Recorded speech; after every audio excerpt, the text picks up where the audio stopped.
Hey guys, welcome back to another episode of my new account playthrough. This is episode 18, Blighted Lands quest line. Now, we're also, before I get into that quest line, we're going to do our dungeons. And this is something that you need to do daily. It usually doesn't take long. Now, when you just start out like I am, it's going to take a little bit longer. But once you get better troops and better weapons, it shouldn't take too long to do these 3 battles. And doing these daily is very important because you get diamonds. As you can see, there's 5 diamonds for these 2. And then the last one, the mega boss, you get 10 diamonds. Now, on Sunday, you really need to remember to do this. Now, you can put a reminder on your phone. A little alarm reminder for it to go off on Sunday just to remind you to come in and do this. I find that that's a good idea just so you don't forget, because sometimes you're busy and you don't have time to play Gems of War daily, but you do need to try to get in here and just do these 3 battles, because those diamonds are what you're going to be able to craft weapons, legendaries, mythics, but most importantly mythics. Okay, so if you get 4,000 diamonds, you can craft any mythic you want pretty much in the game. You just have to wait for it to come around in the rotation. So how the Soul Forge works is it will rotate the troops. There's 4 mythics and 4 legendaries that are in there every Monday through that whole week, Monday to Monday. And if you save up enough diamonds, you can craft any one of those legendaries or mythics. Now, I usually don't recommend to craft legendary troops, because you can get quite a few legendaries just from doing PvP and getting those glory keys every week. Plus you're gonna get keys from your guild, so usually you get quite a few legendaries from glory keys. Now later on in the game you might want to craft one or 2 legendary troops if you need to, just because maybe they don't drop for you. I know that's happened to me before, where there's just some cards that just don't drop for you, and you're like level 1000, level 1300, whatever, you're pretty high up there, and it's just like that one card just doesn't drop for you. It's different for everyone, but there's one card that just won't drop for you, believe me. So if that happens, you want to save up your diamonds and craft those in the Soul Forge. But more importantly, mythics. Mythics are a lot harder to get than legendaries in this game. And that Soul Forge is just a really great way to like focus in and like it's a guaranteed chance, because you're just going to craft it with those diamonds. So we'll see here if this team can complete these boss battles. I might have to change my troops or strategy here. But L1, as always, is really formidable. Doing lots of damage there. Lost my behemoth, but we're still in the fight here. Problem is these things are fully traded over here, and it has skull damage reduction. So I'm having to contend with that. That's another thing, too, that I think I want to talk about in this episode while I'm doing the quest line. Is about traits. So traits are pretty important for endgame and being able to compete later on in the game. But unlocking those traits, it's a lot of grinding with an Explorer to get the arcane trait stones. Alright, let's see. I'll just go with this team again, and we'll see if we can win with this one. Well, right here, this isn't too good for me, because no matter what skull match I make, he's got one too. Of course. And he got lucky with that skull match, so I can already tell this is not going to go well for me. Let's try that again. Sometimes you gotta just retreat from these battles and just come back in and see if you can have better luck.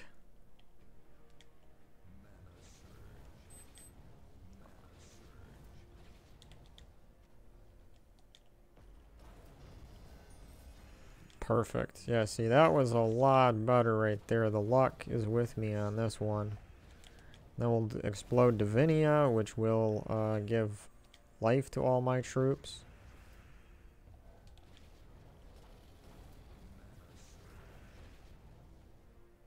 Yeah, let's use Elwyn first. Ooh, that was a nice skull cascade there. Yeah, a little skull match on his end. I think we're gonna beat him here. Yeah. We'll get him with the weapon. There we go. Alright, 10 diamonds. And the other thing too is you're getting jewels. And jewels you can use on summoning stones to get troops that you haven't gotten yet. And then there's shards here, which you can use the Soul Forge to convert your shards into diamonds. So I believe it's 1,000 shards. It gives you 10 diamonds. So that also helps you get closer to being able to get that 4,000 diamonds so you can craft your first mythic troop.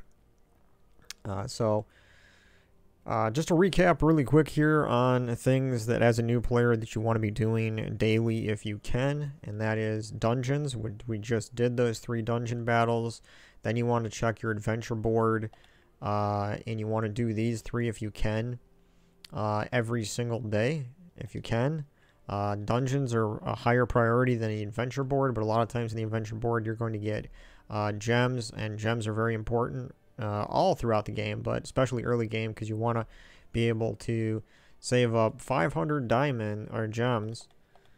Sometimes I get the gems and the diamonds mixed up. But you want to save up your first 500 gems, and you want to purchase, I already purchased it here, so it's back this way, the dragon armor. You want to purchase that right away with your first 500. Your second 500 should go for the celestial armor. That's these two, because those two will give you a bonus of 100 to gold and a bonus 100% to souls. Now you do have to make sure you come in here and you select the celestial armor when you want to just soul farm. But normally I just keep it on dragon armor just so I can get gold. And the other thing you want to do is you want to save up your gold early on so that you can increase your kingdom's power level here. And the first ones you want to do is Zulkari and Karakoth. These two are considered magic kingdoms, so if you go in here and you look at the level, it is a skill bonus. I powered it up here to level 10 and it gave me a 1+ to magic. That's going to increase your spell damage. So Zulkari, Karakoth, Darkstone down here, and then Blighted Lands that we're going to do now are all magic kingdoms. And then there's one more way up here that's invisible right now, Silverglade. Is also a magic kingdom. So those are the ones you want to get to level 10 first, because it's going to allow you to do an extra 5 magic damage, and that will be that'll take effect for all of your troops that do magic damage. So that's good. So those are all things you want to focus in on early game. You want to join a guild as quickly as you can and try to join a guild that has as many active members as possible. And you also want to level up your warlord class as you're going through this, but once you get up to Stormheim here, once you do this, do the class quest and unlock Titan. And then you want to go in to your troops when you're making your teams, and you want to make sure that you have Titan equipped and that you're using it and leveling it up. Right now I'm at level 35. Once I get to level 40, which is where you want to be, you need to come in here and select Rock Solid on your talent tree, because that will give you a barrier every time you match brown gems, and that is really, really, really good. Especially when you're using weapons like Mountain Crusher, which is brown, you're using Mang, which is brown, and Bronze Lock Pistol. All those 3 weapons are going to be using brown mana, and you'll be gaining that barrier. Alright, so those are all pretty much the basic things that you want to focus in on early game. I'm sure there's a few things that I'll remember later that I can talk about, but But yeah, I guess the other thing I can mention is you want to save your gold because it costs 122 and 500,000 gold to level this up to 10. So I'll show you here because we're going to go and unlock the Blighted Lands. You need 4,000 gold here to unlock the kingdom. So we have 19 kingdoms now that we own, which is 55% of them. The quest line is 23 battles there. And before we get started here, we want to go over to the level. And as you can see on the left-hand side, there's a little magic orb thing where it says skill bonus. Yeah, that's what we want to level up. So we're going to go here. It costs 122,500 gold. And that's why you want to be saving your gold. Lots. You want to save your gold. Don't contribute a lot to your guild early on until all of your kingdoms are at level 10 like this. You don't want to be spending a lot of gold in your guild. And if your guild does not understand that, then it's a bad guild and you need to leave. And you need to go to a different guild that does understand that you're still low level and you need to focus on putting most of your gold in to getting your kingdoms to level 10. Alright, let's start the quest here. And I think I'm going to try to use this team. We got Behemoth, Elwyn, Divinia. And Divinia is a new legendary card that I got. Now it's going to give 12 life to all allies, as well as exploding the board and cleansing everyone. So it's mana generator, it cleanses, gives life. It's an amazing support troop. I was lucky enough to get it last time, so... Elwyn is great for damage still. Behemoth is damage all and destroys gems. And of course we got our purple weapon down here and does damage to all. I'm using purple down here for that weapon simply because it's the last color that I don't have here on the board. So yeah, let's go ahead and try this team out. I was just using this one for the dungeons. But yeah, so the other thing too is as a new player, you want to make sure you try to do some PvP early on. Every week, the ranked battles resets, and you can get new rewards. So you just need to do enough battles to get yourself up to tier 1 in ranked PvP, and then you get like I think it's 46, 49, something like that, glory keys. And so far glory keys is where I'm getting most of my legendary cards. It's possible to get mythic cards from glory keys, but it is not easy. They don't drop often in glory keys. Alright, what am I looking at here? I guess I can do green for that. There we go. But increasing your magic through those different kingdoms. So now I have 4 of the magic kingdoms leveled up to 10, which gives me 4 bonus to magic, which is really, really good. Like, so Behemoth here would have only been doing 11 damage to all enemies. Now it's doing 15 because I saved up enough gold as I was unlocking those kingdoms to put in there. And that's the other thing that PvP is good for, is it's going to give you more gold. And you really need that dragon armor because that's going to help you get enough gold to upgrade your kingdoms to level 10. It's going to double the amount of time it takes to do that because it's going to give you 100% more gold. So for example, if you're in PvP and it says on the challenge card that it's going to give out 1,000 gold if you beat that team, it's actually going to give you 2,000 because you'll have dragon armor.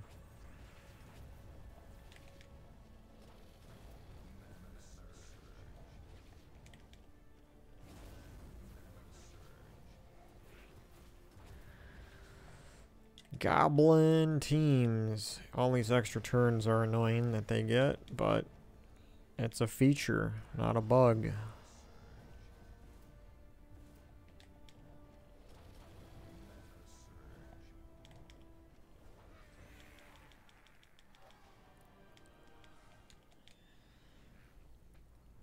So, yeah, that's one of the really important things early on is getting that gold. I mean, you do need souls as well, but I think early on, you know, you really just need, you probably need gold a little bit more than you do souls, at least for while you're still leveling up your kingdoms.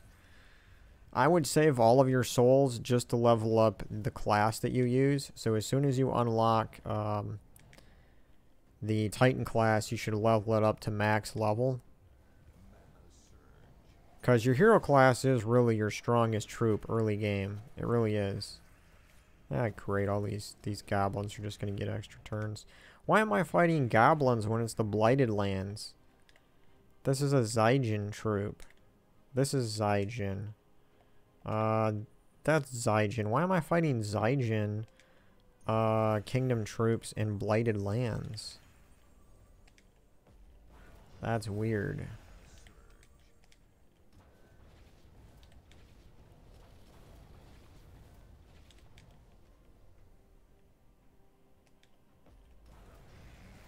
That's really weird.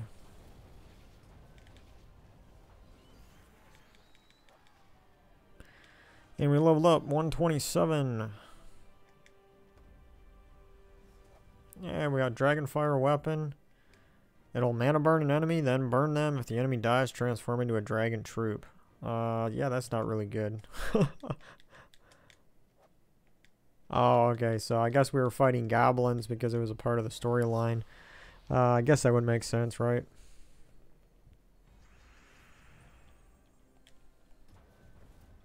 I'm glad to be done with the goblins, though. Hopefully they will not return, because they are really annoying.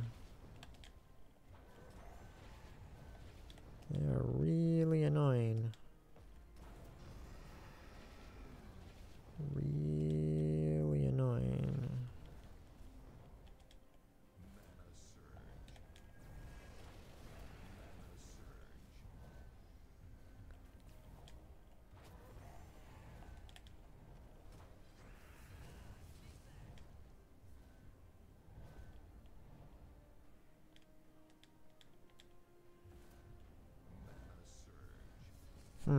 If only I had another red, I could explode the board with Divinia.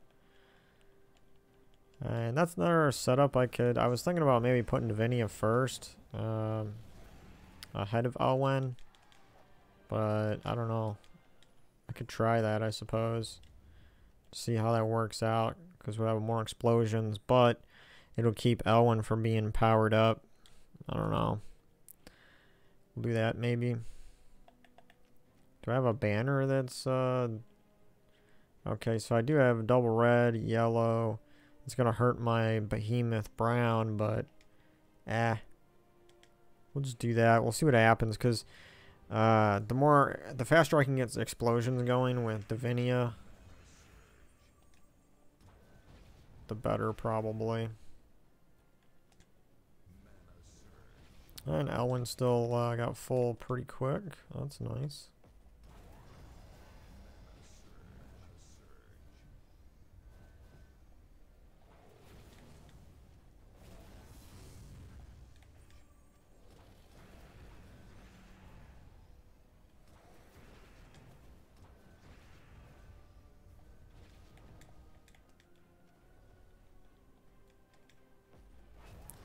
Ooh, that was nice. Yeah, I got a few teams in mind that I want to build, but I do need to farm some trait stones for it. Gorgotha I really want to use because it's a really great troop, but right now I don't have it traded, and its power really shines once you trade it. It's a great... I mean, it's a good exploder, but I feel like Divinia is, like, better right now than Gorgotha, just because Gorgotha, it has that 25%, not 25%, the 75% damage reduction from skulls, but that's only if you unlock its last trait.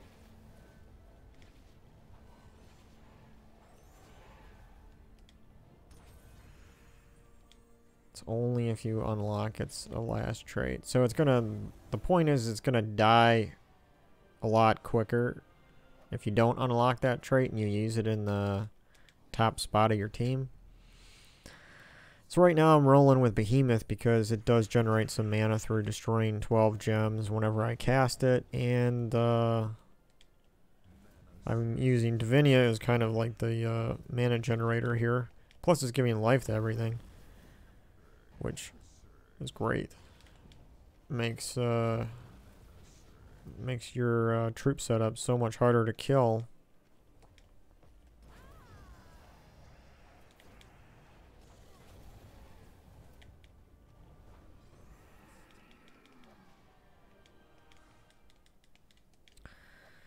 But yeah, I do have some teams in mind. Gold teams are like really important. So early on here, after you level Titan up to 40, you may want to switch over to the Thief class. Once you unlock it, I haven't unlocked it yet. But I think it's Zygen. So once we get that far over in the quest line, then I'll do a little overview, review on that class. But the weapon that's a part of that class is the skeleton key, which is really important for a gold team. Now, that can work, or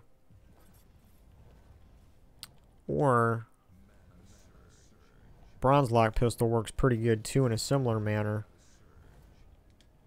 So those are the two weapons that have a lot to do with gold. And my goal is to get Cedric in the vault. So I've been saving up my vault keys. I already got like 6 or 7. It was a little easier to get that many than I thought. But the part of that's because I'm in a guild, and when there's these different events that go on, like right now there's an event, the depths, from the depths, I think it's called. And you know, when your guild does enough battles in that event, now it could be Tower of Doom event, it could be, it's really any event except for Guild Wars that can give you vault keys and stuff in the different reward section.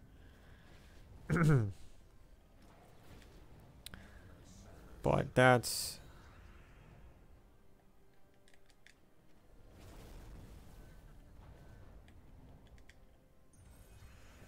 ultimately what I'm aiming for. Now, you do have to get lucky in the vault when you're opening those vault keys.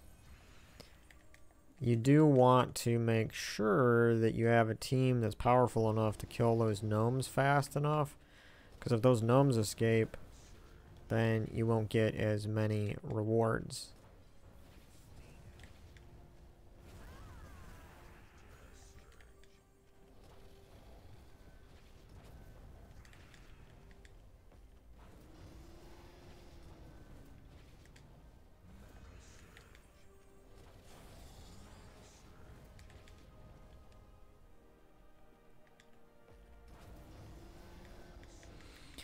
But yeah, if we do get lucky to get Cedric early on, it will be amazing, because Cedric will give us 100% bonus to gold if we can unlock its traits. Now, I already have 2 small wisdom orbs, so I'm kind of saving those. I could use them on Gorgotha, or I could use them on a hero class, but I'm kind of saving them specifically for Cedric, because I don't want to be bothered with having to farm arcane trait stones when I get it. Because once I get it, I want to be able to use that 100% bonus to gold like right away and get my gold teams going. And really, once you get to that far where you have Cedric, it's it really is like easy mode, because that's like one of the most powerful teams that isn't doesn't require like a crazy amount of luck to get a certain mythic troop, is the skeleton key team. All you need is Cedric, and you are good to go. Well, Cedric being fully traded. But that leads me to another topic, which is kind of interest for newer players, is trading troops. So most people probably don't have enough time, and if you want to trade everything, which on my main account, I've been playing that account for like 2 years now, and I just, like, within the last few months, I've gotten to the point where I have every troop traded. So it takes a long time to trade every troop. So that is, you know, the question here, or the topic I want to talk about, I guess, is, do you really need to trade every troop in the game? And you don't really need to, I don't think. But it does help level up your kingdoms later on, trading them, because those are part of the requirements. But I don't think you need to trade every troop in the game to be pretty competitive. I will say, though, that you should trade some troops. Some troops are definitely worth trading. The question, though, is what are those troops? And for one, I think all the defender troops are like the ones that you definitely want to trade. Whatever troops you're putting out at the top of your team. And we got another useless weapon here. So for Gorgotha, for example, it's a really, really important troop because it will defend as well as generate mana with its explosion. So I really think that Gorgotha is probably one of those troops that's worth trading. Another troop is Glaceon. So Glaceon is usually a troop you'll have in the top spot. And it's a troop that converts red gems to Doom Skulls. And Doom Skulls are going to be doing a heck of a lot more damage than a normal skull. But that could backfire on you, and the enemy could use some of those Doom Skulls against you. And in that case, you're going to want some kind of skull damage reduction. And you don't get that on Glaceon unless you have it fully traded. So that's why I'm saying that there are certain troops that I do think that if you're going to use them in teams and PvP, there are some troops that just you do need to trade. So maybe I'll you know, make a short list of like the top, you know, 20 troops that you should trade, and maybe I'll make a video out of that in the future, because I feel like you know, there's probably a lot of people that just don't have the time to trade everything. And it would be kind of nice to know, like, what troops are the most important to trade. There's some mythic troops that, like, half their power is all locked up within their traits. Some legendaries are that way too. Like, for example, Gorgotha, I feel like half of its strength is tied up in its traits. And some classes are that way too. Not all of them, but, you know, there's certain classes that really do,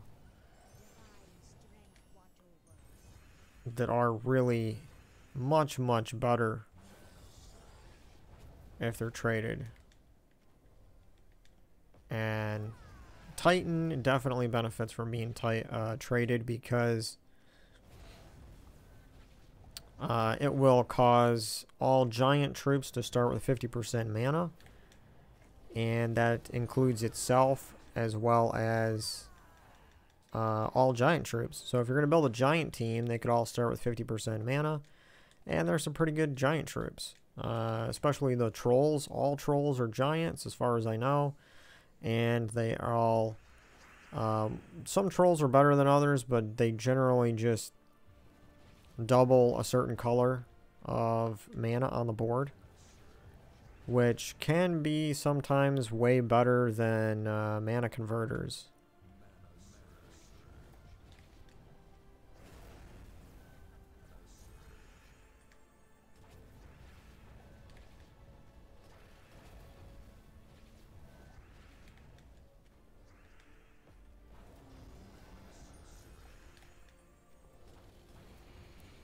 Yeah, it looks like the troops are getting more health and more armor as I'm getting further down in this quest line.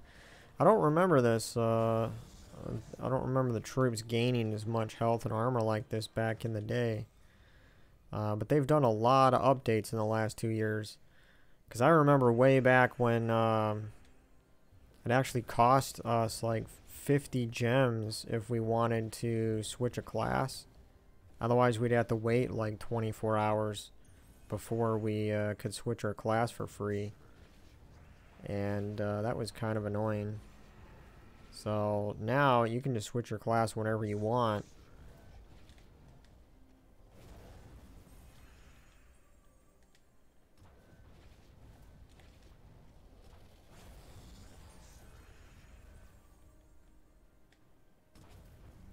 So a lot of things have changed over the years. I wouldn't be surprised if they increase the difficulty of these quest lines. Because I don't remember it being, I remember it being like really easy. You know, all the way through the quest lines. Like it was, I didn't remember having like any trouble with any of the quest lines. And like over here you can see that the life is pretty high on these troops. I don't remember the life increasing like that back in the day, but maybe it's just so long ago that I just don't remember. That could be the case too.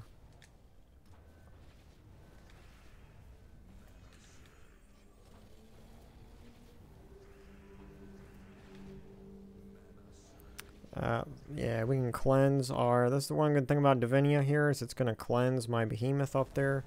Had that death mark going on it, and that could have been the end of my behemoth. Yikes.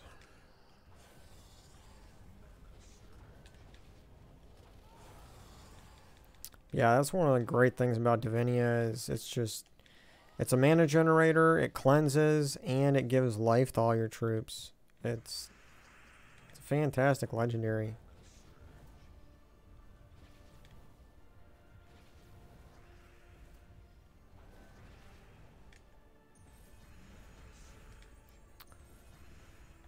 Alright, Elwyn is up. Let's do this.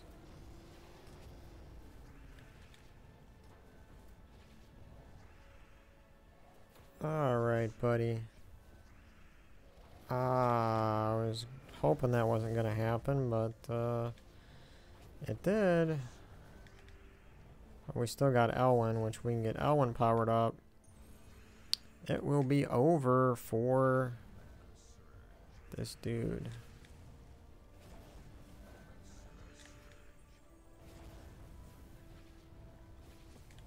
Got Elwyn up. Pow. Hit him with my weapon, and then we'll explode the board again. And yeah, nice. Ended up having, look at how much life I had. It's because I kept casting Divinia.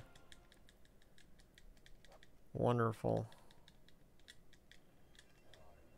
Alright, so yeah, I mean, I would say that there's probably troops that fall into like the top 20 that you should trait. There's probably like a top 10. You could probably narrow it down that far, but I think like a top 10 would probably be too little, because there's so many troops in the game. And I would go for more like a top 20.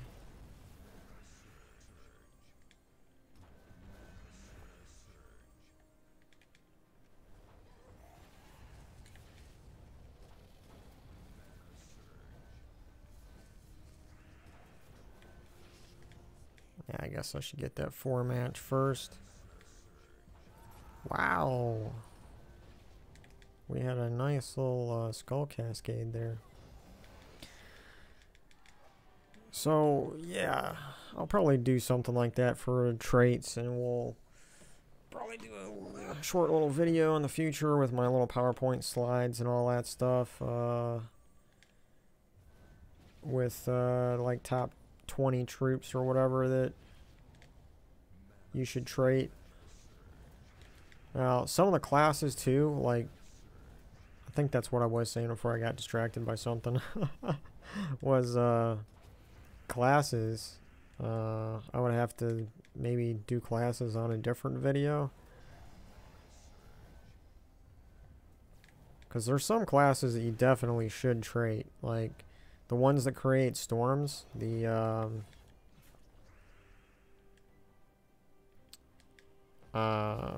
Sun Spear creates the Firestorm, and Stormcaller creates the Light Storm. And those are definitely classes that you should trait, because it's really good for a lot of different teams to have those two classes fully traded. Oh, we got Runic Blade. That's a weapon that works pretty well in the arena, because if you do kill an enemy with the damage on this weapon, it'll increase all of your skills by 10. So that's a pretty classic weapon to use in the arena. But yeah, I really do hope they eventually do something different with arena. But that's a topic for another video. You know, so yeah, I'm probably gonna do a video on the top 20 troops that need traits. I can't guarantee that it's gonna come out soon, because any of those videos where I like go to the PowerPoint and do slides and all that stuff, those videos usually take me a little longer to make.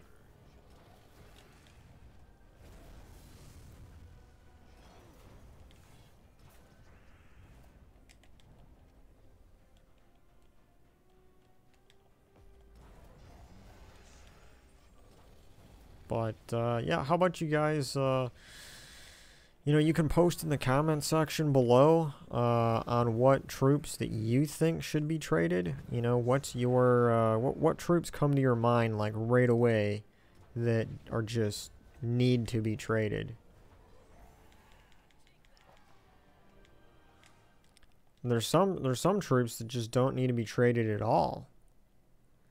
Oh, look, we got the quest line done, I guess. Herald of Chaos. Destroy a row, deal 6 damage to the first enemy, and eliminate 6 points of a random skill boosted by blue gems destroyed.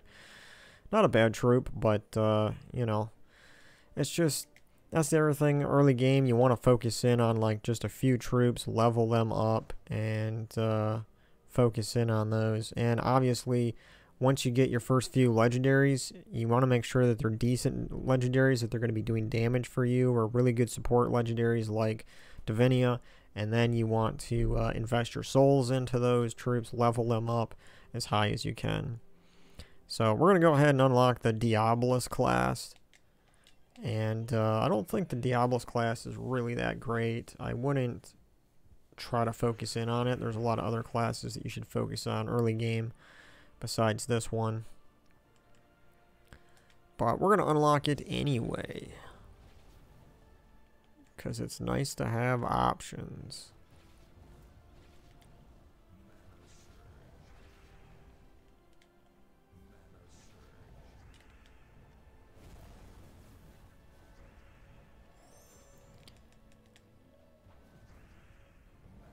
Yeah, I don't like this troop right here.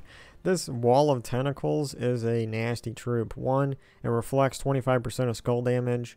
It's going to gain armor every time you cast it, and all other allies are going to gain 2 magic and 5 mana.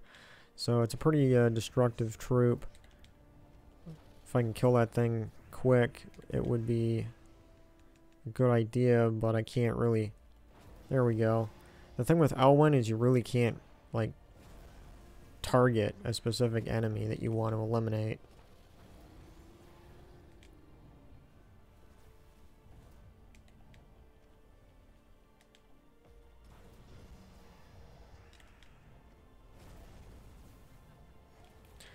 Hey, that's cheating. No spawning troops. There we go. So, like, classes that come to my mind right away that you should probably trait is the Titan class, the Sentinel class, the Orb Weaver class, the Sunspear class, and the Stormcaller class, and then probably Archer. Because Archer, if you fully trade it, I believe you get a 15% chance of doing lethal damage whenever you match skulls. Which is pretty dangerous. I've used it on Guild Wars some days and it's like saved me so much.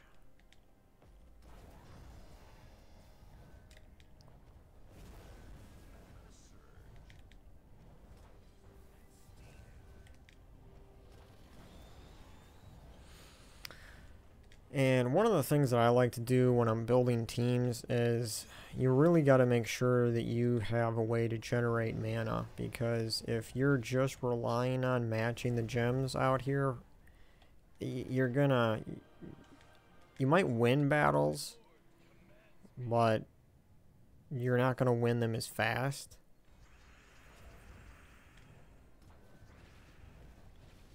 And speed is like very, very valuable in this game. You want to be able to get your troops powered up as fast as possible.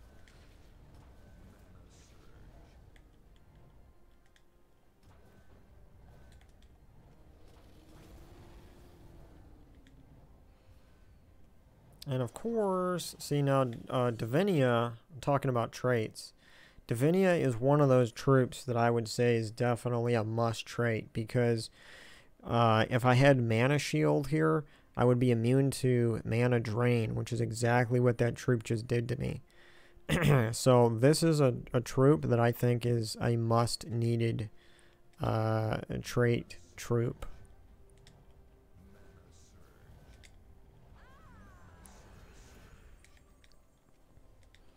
So yeah, if, you know, I would like to hear what you guys think on what troops come to your mind immediately when you think, oh, that troop definitely needs to be traded.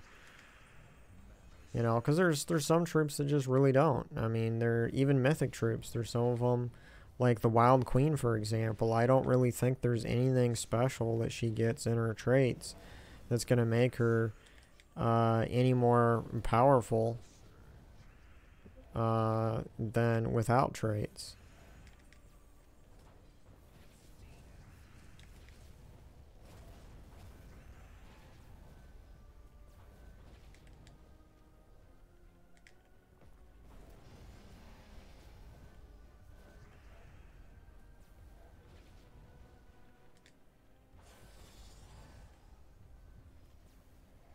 Oh, yeah, the Infernal King, right? Yeah, this guy has like a 25% chance of resurrecting himself.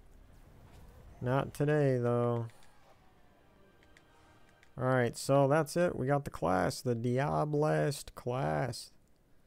Alright, let's take a look at it really quickly here. And this will be the end of episode 18. Where are you? There you are, Diabolist class. So first of all, this is a demon class, and it belongs to the Blighted Lands kingdom, which is pretty obvious since we unlocked it through completing that kingdom. So it's demons. There's no way right now in the game for demons to start with 50% mana, which would really, I think, help out all of the demon troops, because there's a lot of good demon troops, but I don't think this class is really too good. We'll get into the talents and traits in a second. But as far as the weapon is fantastic, I think. I really do like this weapon. It's called Fiend Fire.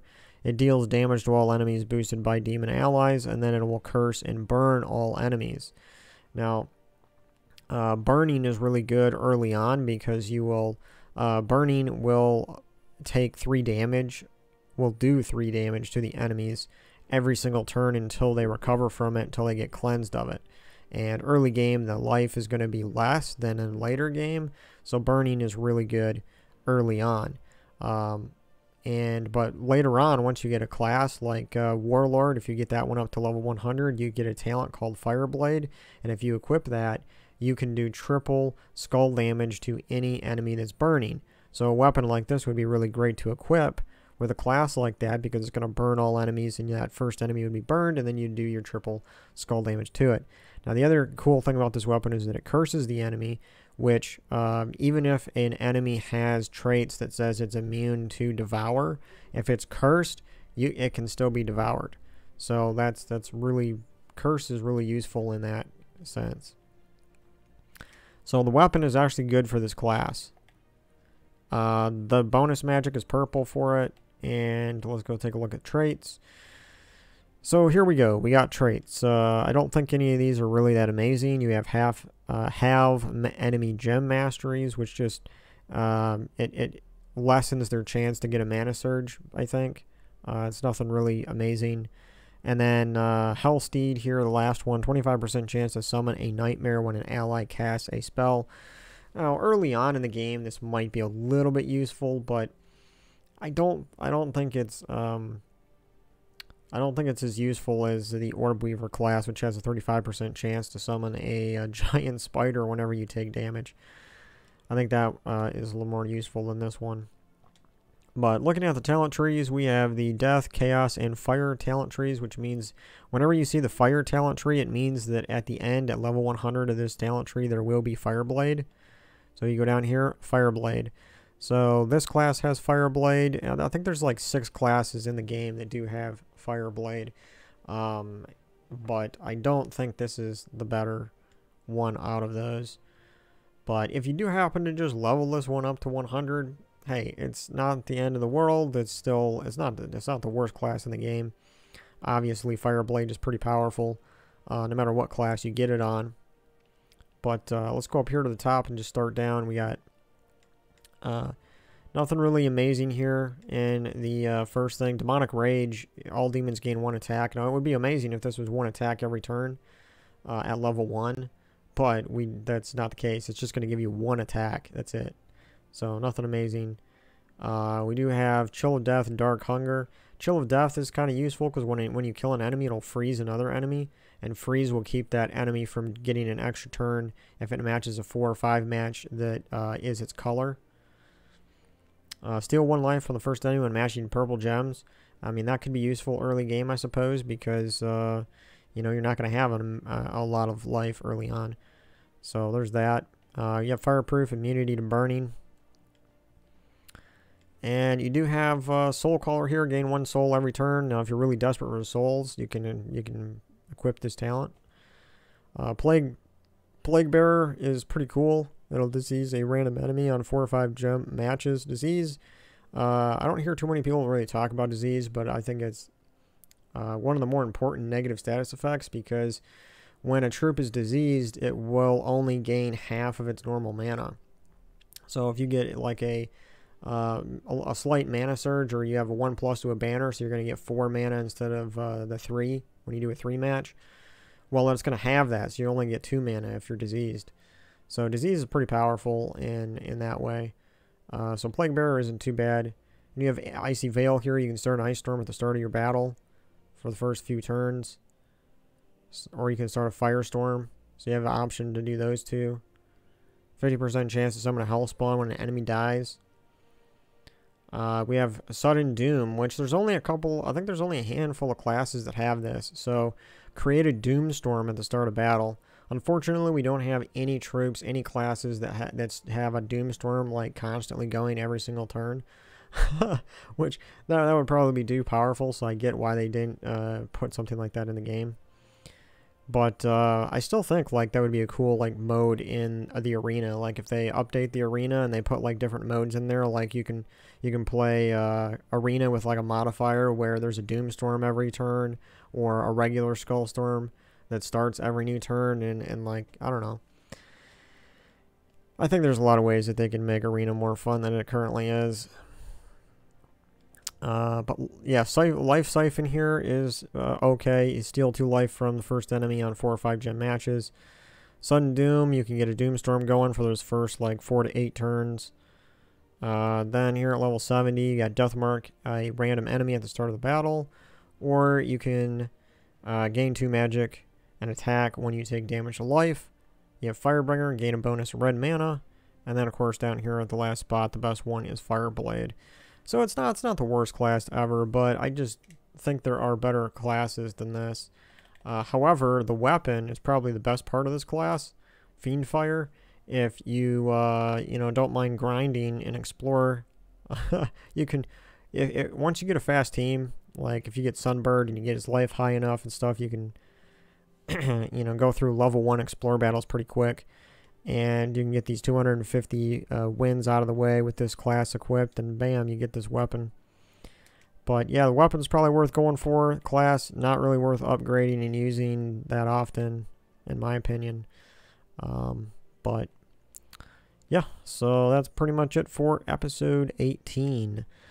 So yeah, I would like to know in the comment section below on this video what troops come to your mind immediately that need to be traded. Which troops, because I'll probably build like a top 20 list, like I said about that. And then maybe I'll have to do another video of like the best 10 classes that you should trade, something like that. So yeah, let me know what you guys think about those troops, and thanks for watching and these videos as always to those of you that do. Now if you're watching on PC, I believe it's only a feature on PC. I'm not sure. I haven't really played around with the settings on YouTube much on my phone, but I think on PC, there's a little option where you can increase the playback speed.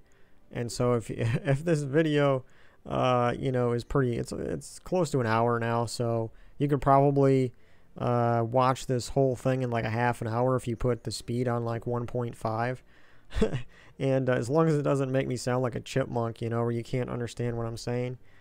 But as long as you can understand what I'm saying, I don't mind at all if you increase the playback speed of these videos just to like get through it and see what I say and see what happens and all that stuff.